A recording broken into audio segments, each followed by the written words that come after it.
Vamos fazer a leitura do Evangelho do nosso Senhor Jesus Cristo, como relatou Marcos, capítulo 16, de 1 a 14. Marcos 16, de 1 a 14. Boa Páscoa para você que me ouve. Marcos 16, de 1 a 14.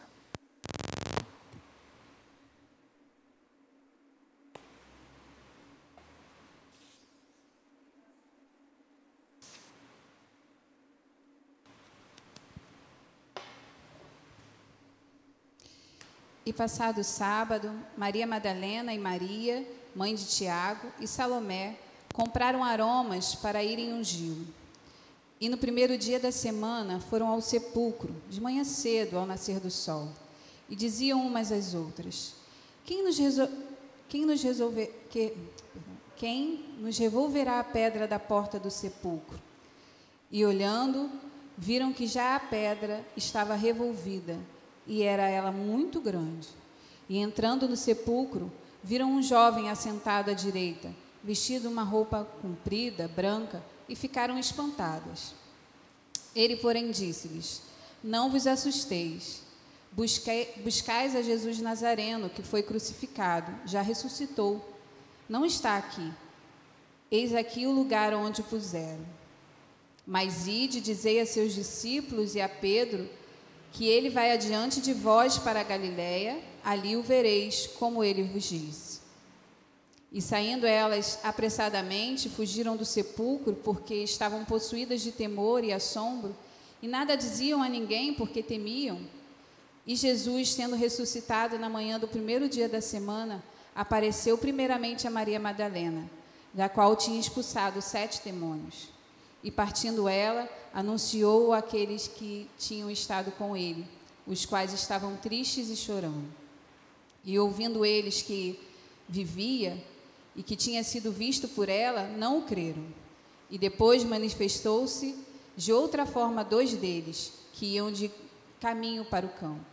E indo estes, anunciaram-nos aos outros, mas nem assim ainda estes creram. Finalmente apareceu aos 11, estando eles assentados juntamente, e lançou-lhes em rosto a sua incredulidade e dureza de coração, por não haverem crido nos que o tinham visto já ressuscitado. E disse-lhes: Ide por todo o mundo, pregai o evangelho a toda criatura. Quem crer e for batizado será salvo, mas quem não crer será condenado. Irmãos, aquelas mulheres amavam a Jesus. Aquelas mulheres cuidavam de Jesus. Aquelas mulheres ajudavam Jesus a sustentar Jesus. Aquelas mulheres largaram tudo, largaram a vida e começaram a segui-lo. Aquelas mulheres viram seus milagres. Elas testemunharam o seu poder, elas ouviram as suas palavras. Elas dedicaram a ele a sua vida, suas vidas. Mas não foi suficiente. Isso não foi suficiente para crer que ele ressurgiria. Não acha interessante isso?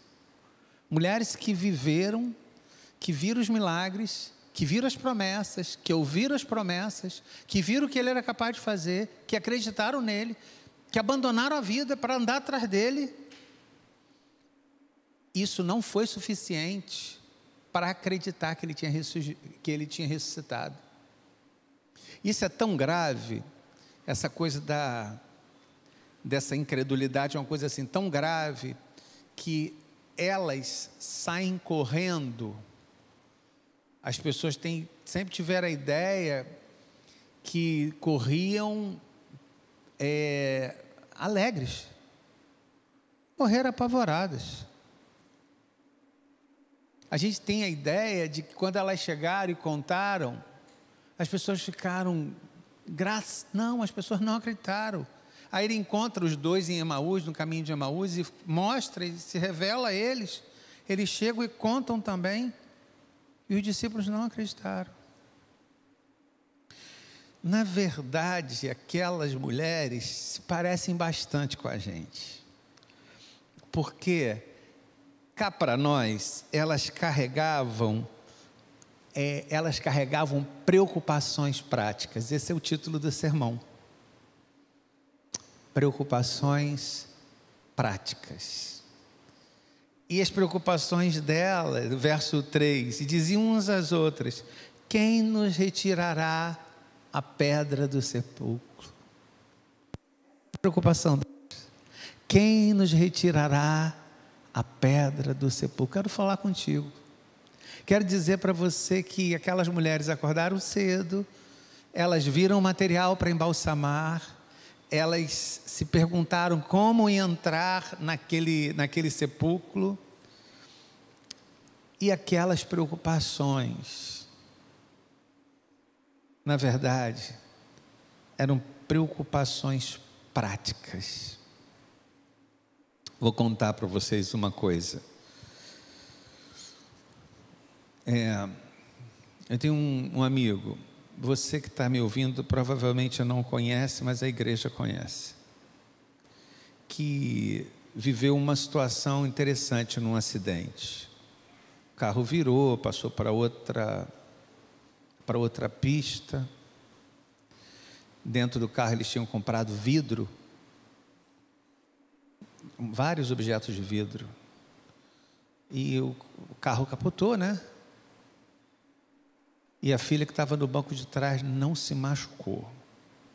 Ele bateu o braço, não se machucaram, capotou de um lado para no outro lado da pista. E a mulher fez TC para saber como é que estava o corpo todo, sem nem imaginar que naquela hora ela estava grávida. No momento mais perigoso para fazer a TC, ela fez a TC. Aí ele me falou uma coisa que eu vou dividir com você nessa Páscoa. Sabe, Léo, eu parei um pouco de me torturar pelas coisas práticas da vida. Eu parei um pouco de me torturar pelo que eu vou fazer, se eu vou conseguir, se eu vou dar conta, se eu vou conseguir pagar. E eu me agarrei na soberania de Deus. Uma das melhores coisas da minha vida foi meu acidente. Mórbido isso, né? Mórbido alguém ter essa frase na boca. Uma das melhores coisas da minha vida foi meu acidente. Porque não é que no acidente eu passei a acreditar na soberania de Deus. É que, na verdade, meus irmãos, na minha opinião, lâmpadas acenderam dentro da cabeça dele. O acidente fez ele se desligar um pouco das preocupações práticas dessa vida. Havia uma grande pedra para ser removida. Uma grande pedra. A maior pedra, William, não estava na porta do sepulcro. Estava na cabeça. A maior pedra a ser removida, o maior obstáculo a ser removido, não foi colocado na frente do sepulcro. O maior obstáculo a ser removido estava na cabeça. Como a gente constrói coisas, Pedro. Como a gente levanta paredes, Gisele. Como a gente é criativo para construir coisas, Paulo. Isso acontece porque existem coisas que que se servem de material para as rochas que construímos, para os obstáculos que construímos dentro da cabeça. Sabe quais são essas coisas? Eu vi ele morto, eu vi a lança atravessando o lado dele, eu vi ele pendurado, eu vi quando ele parou de respirar, eu vi quando tiraram ele, eu toquei no corpo dele, Eu vi a temperatura, eu senti a temperatura, eu vi que ele não respirava mais. Existem coisas que fazem a gente subir paredes dentro de nós. E uma das coisas que fazem a gente subir paredes dentro de nós é o fato do que a gente viu. O que a gente viu, às vezes, vira obstáculo para a nossa fé. Está acompanhando, Wander? O que a gente vê, às vezes, vira obstáculo para a nossa fé. E isso acontece porque o maior desafio para a gente é conviver com realidades sólidas. Sabe, o resultado do exame. O resultado do exame é a carta de demissão, é o contra-cheque. São realidades sólidas, Adriel. Lidar com realidades sólidas é muito difícil. Eu entendo aquelas mulheres, porque elas lidaram com uma realidade sólida. E diante da realidade sólida, o Senhor reage. O Senhor no verso 14 diz assim: lançou-lhes em rosto a incredulidade e a dureza do coração. Paulo, o que faz que um coração fique duro? O que causa a dureza do coração, Gisele? O que causa a dureza do coração? O que causa a dureza do coração são as situações duras da vida. O que endurece o nosso coração, Marcelo, são as situações duras da vida. Elas deveriam amolecer o nosso coração. Elas deveriam deixar a gente mais crédulo. As situações duras da vida, elas deveriam deixar o nosso coração mais mole. Mas a dureza da vida, ela faz endurecer o coração. O Rui Barbosa fala uma frase que eu acho linda: infeliz é o povo cuja esperança se perdeu e a fé petrificou. Infeliz é o povo cuja esperança se perdeu e a fé endureceu. O coração endureceu porque lidou com a dureza da vida. Eles estavam escondidos e tristes. Faltou-lhes isso, esperança e fé. Cá para nós, a tempestade perfeita. Você entende o conceito de tempestade perfeita? A tempestade perfeita se montou. Tristeza, decepção, falta de esperança, falta de fé, virou a tempestade perfeita. Por isso que a pedra maior não estava diante dos olhos. A pedra maior estava dentro da cabeça. Porque uma tempestade perfeita se formou. Contar uma coisa para você. Contar para você, Natan. A gente passa a vida planejando como a gente vai tirar as pedras do caminho. Não é, Vivian? A gente passa a vida planejando como a gente vai tirar as pedras. Qual era a conversa delas duas, delas três, no meio do caminho? O problema é que, como é que a gente vai tirar a pedra? Tem uma pedra na frente do túmulo. A gente passa pela vida, irmão, a gente passa pela vida se perguntando e planejando como a gente vai tirar a pedra do caminho. Quem vai me ajudar? Será que é minha mãe? Será que... Quem vai me ajudar? Será que é minha irmã? Será que eu vou conseguir um empréstimo? Será que eu... A vida toda. E o obstáculo muito maior é justamente a visão, como a gente já falou, e a dificuldade no sobrenatural que acontece na vida dos outros. A gente tem facilidade de acreditar no sobrenatural que acontece na vida dos outros. Se disserem para você assim, olha, meu tio foi curado de câncer, eu tenho certeza que você vai falar assim, duvido. Mas quando as coisas, o sobrenatural, a gente precisa acreditar no sobrenatural na vida da gente, a gente tem mais dificuldade. Por isso que eu entendo essas mulheres. Sabe por quê, Adriel? No fundo, Emerson, elas conversam comigo. De alguma maneira, a imagem delas conversa comigo.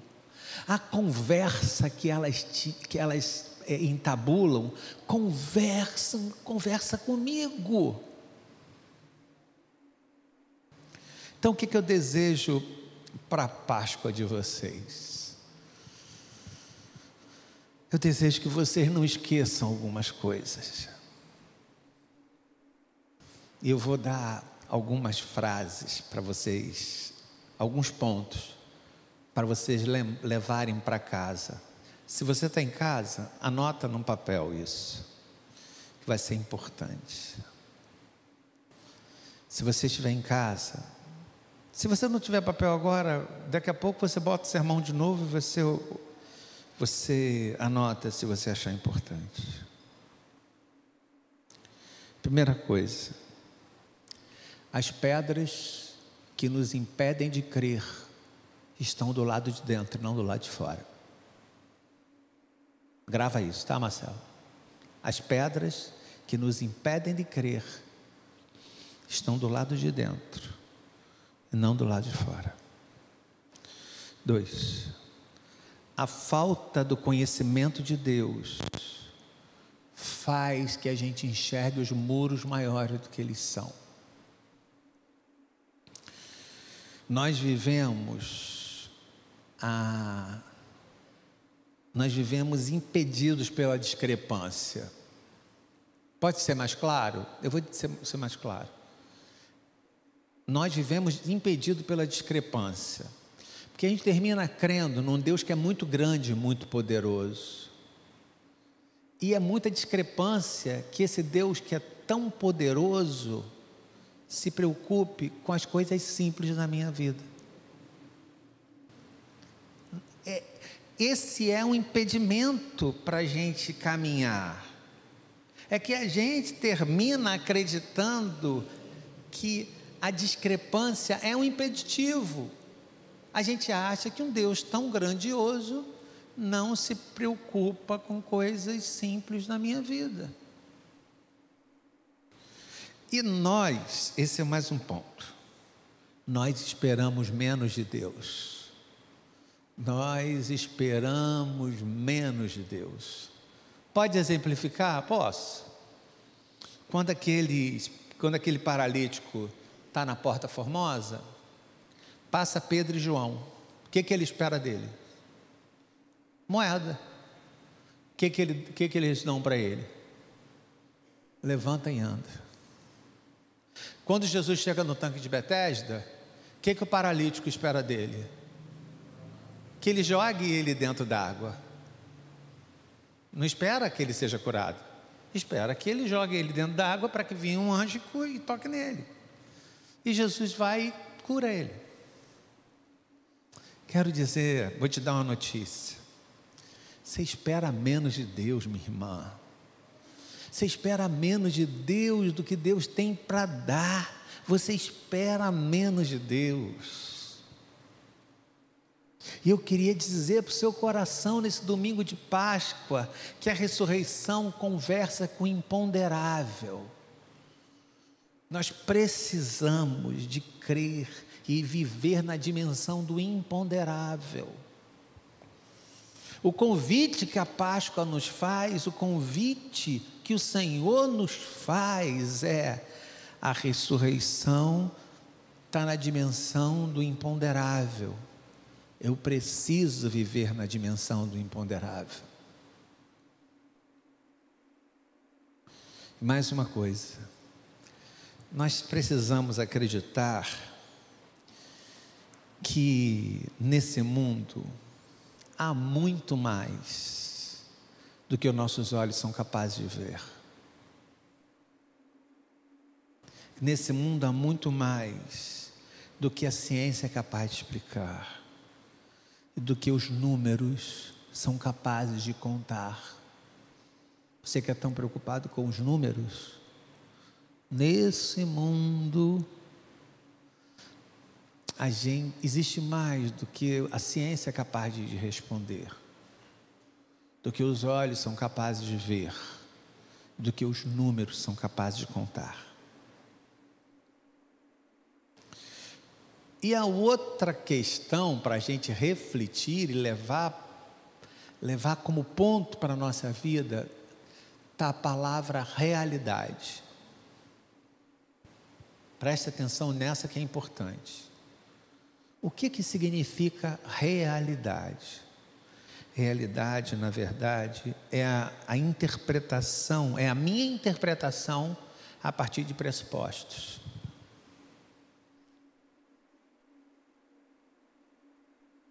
Na minha conversa com meu amigo, ele dizia assim: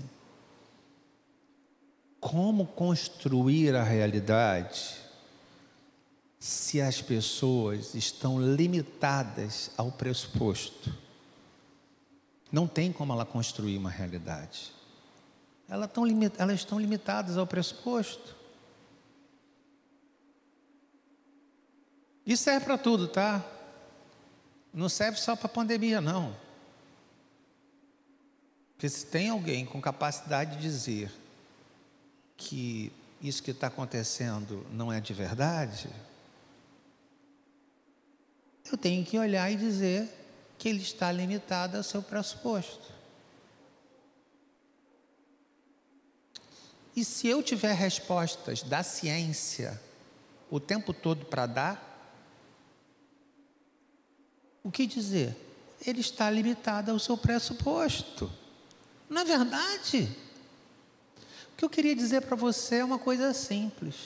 Se você trouxesse o ingrediente da fé para o seu para os seus pressupostos, a sua leitura de realidade seria outra, Paulo. A sua leitura de realidade está distorcida, porque falta o ingrediente de fé. O que faltava na vida daquelas mulheres era o ingrediente de fé. O ingrediente de fé que acreditasse que eu não disse que ia ressuscitar, eu não disse que ia voltar para vocês, eu não disse que eu ia voltar dos mortos, eu não disse que eu ia me levantar do chão. Mas a realidade delas foi castrada pelo pressuposto. A gente precisa trazer esse ingrediente para a nossa vida, porque aquilo que você enxerga como realidade, talvez não seja realidade, porque você não tem ingrediente de fé para interpretar a vida, Gisele.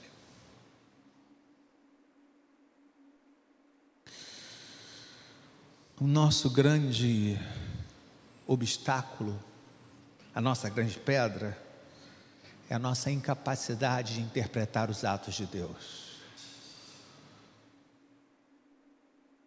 A gente tem dificuldade de interpretar os atos de Deus, as ações de Deus.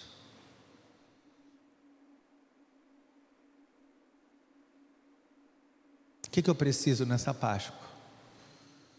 Eu preciso acreditar que o Cristo ressuscitado se ergueu na minha vida, que Cristo está de pé no meio da minha vida, que Cristo se ergueu no meio da minha vida.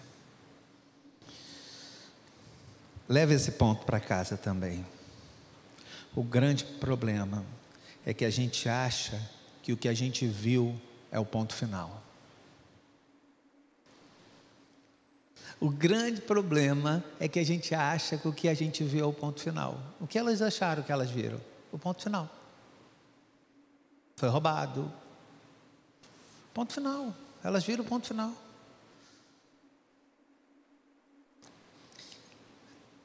A fé faz com que a gente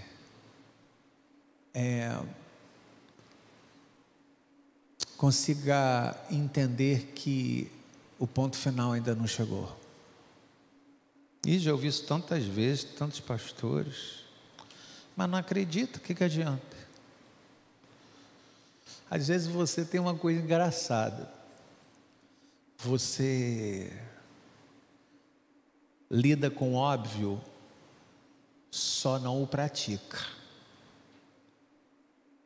Dizer para você que o grande problema da gente é que a gente enxerga a pedra como ponto final.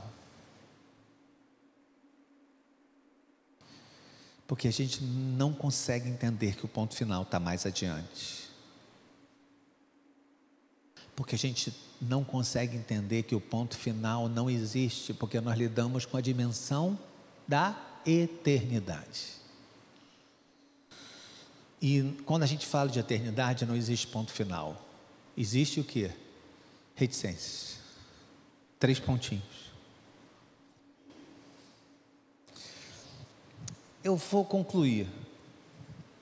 Mas deixa eu dividir com vocês uma coisa. Preste atenção. Preste atenção, por favor. Como a gente se preocupa com as pedras que a gente vai encontrar no caminho antes de chegar até a tumba. Como as pedras que a gente ainda não se encontrou com elas são grandes na nossa cabeça. Quem é que vai remover a pedra, Maria? Quem é que vai remover a pedra, Salomé? Como a gente sofre por antecipação de pedras que nem sequer chegamos a elas.